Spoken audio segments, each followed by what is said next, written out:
Where's my D20? Gobbo!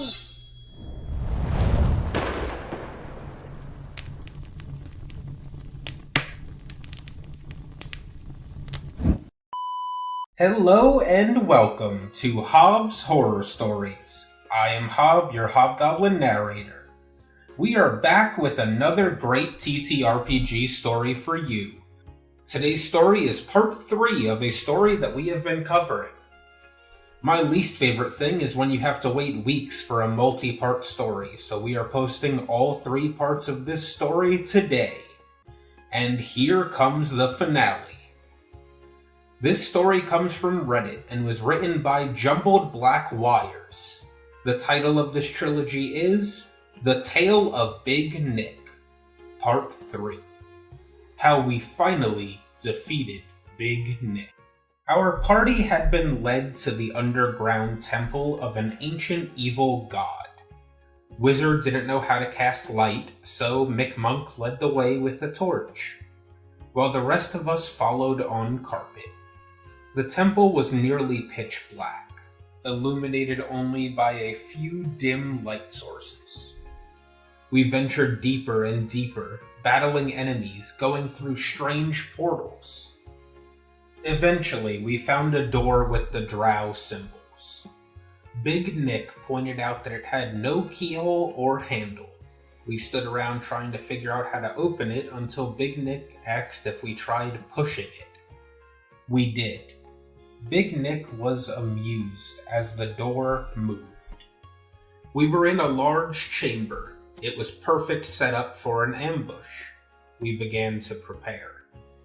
This was only Bear's 3rd or 4th game, and we were explaining how things worked. He said he wanted to stay on the flying carpet.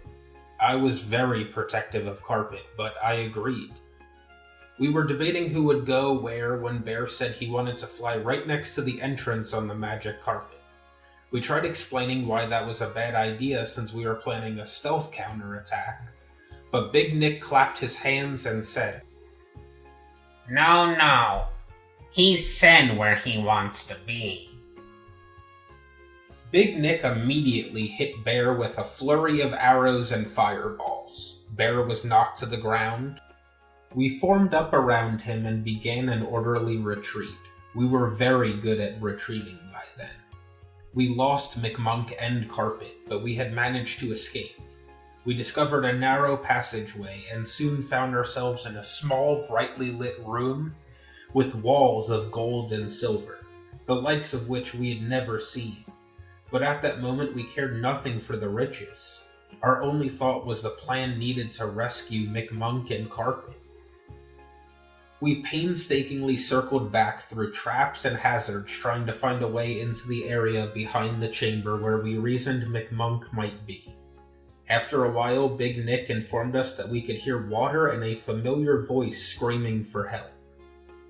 After some good rolls and navigating several tight passageways, we found our way to an underground lake.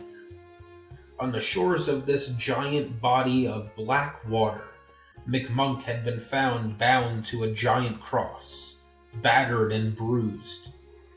No enemies were in sight, but Big Nick told us that McMonk had been SA'd. He described quickly but in detail what had been done to her with that sly smile on his face. I just can't fathom why he needed to add in this detail. Nothing like this had ever happened or been implied in our games. It was disgusting, and I almost walked away. Almost said something, but I didn't. I just kept playing. No one else seemed to say anything either, though McMonk did go a bit quiet. I can't remember if Wizard, the former DM who was McMonk's boyfriend, looked shocked or not. I think at this point we were all as much to blame as Big Nick. Then it happened. Our second ambush. I can't remember why or how, but dozens of drow appeared. I asked if I could see the magic carpet anywhere. Big Nick thought for a moment and then, almost as an afterthought, said it had been being chewed on by dogs, reduced to scraps and ruined with a smirk. Why, Big Nick? I loved that carpet. I had it for IRL years, and it was part of the team.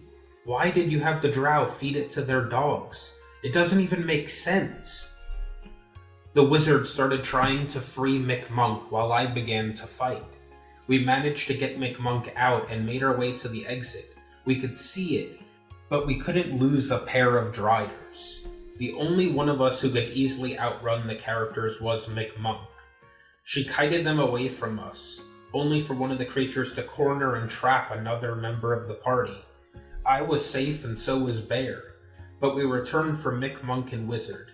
Back and forth we went, unable to get more than 3 of us free from the stalking creatures. We couldn't leave anyone behind, not when our escape was right in sight, but we failed. Finally, when the wizard and I died, it didn't feel like an epic last stand. It felt like a waste. A waste of our characters, a waste of their story, but most of all, a waste of all of our time. Bear and McMonk escaped, but it didn't matter. Big Nick took our character sheets with the promise of a surprise and told us to roll up new characters. I wish I could say I quit at that point, that I told Big Nick his game was bad and unfair, but I didn't want to seem like I was making a fuss over nothing.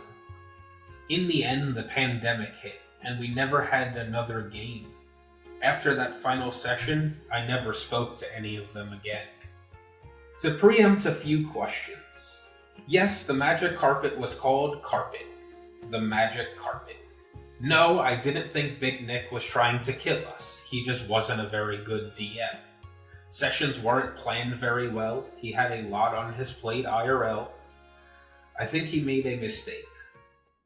No, I never spoke to Old Druid again, but heard he kept playing Adventurers League at a local game store.